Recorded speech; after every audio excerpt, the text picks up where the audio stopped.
ఈ బాలుడు తన తల్లితో కలిసి బస్సులో ప్రయాణిస్తున్నాడు. అటుగా వెళ్తూ వారు అడవుల్లోకి చేరుకుంటారు. అప్పుడు ఆ బాలుడికి కొండమీద ఒక భారీ సర్పం ఒళ్ళు వంచుకుంటూ పోతుంటాడు. వెంటనే అతడు తల్లికి చెప్పనా ఆమె అంతగా పట్టించుకోదు. ఇంతలో డ్రైవర్కు ఆకాశంలో కొన్ని పెద్ద పెద్ద రాళ్లు బస్సు వైపు వస్తున్నట్టు కనిపిస్తాయి.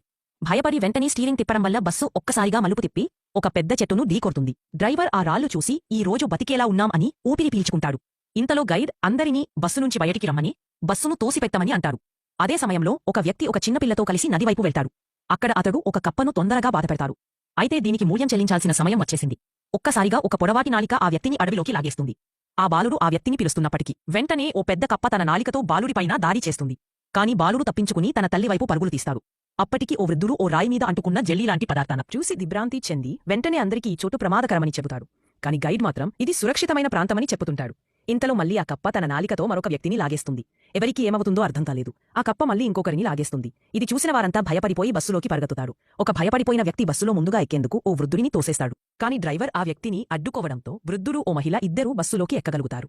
అదే సమయంలో కప్ప నాలిక మళ్లీ వస్తుంది. కాని ఆ మహిళ వెంటనే బస్సు తలుపు మూసేస్తుంది. అందరూ భయంతో వణికిపోతున్న క్షణంలో ఒక్కసారిగా ఆ భారీ సర్పం వచ్చి బస్సును చుట్టేసి గాల్లోకి ఎత్తేస్తుంది. బస్సు లోపల కలకలం రేగి తలుపు త్రిప్పి మహిళ పొర్లిపోయి కింద పడిపోతుంది. ఆ సమయంలో బస్సు భూమి నుండి చాలా ఎత్తులో ఉంటుంది. సర్పం లోపల ఉన్న వారిని గమనిస్తూ చూసుకుంటుంది. అప్పుడు ఒక్కసారిగా ఓ శబ్దం సర్ప దృష్టిని ఆకర్షిస్తుంది. దీంతో ఆ సర్పం బస్సును వదిలేసి వెళ్లిపోతుంది. బస్సు కింద పడిపోవడంతో అందరూ గాయపడతారు. బస్సు విరిగిపోవడం అందరూ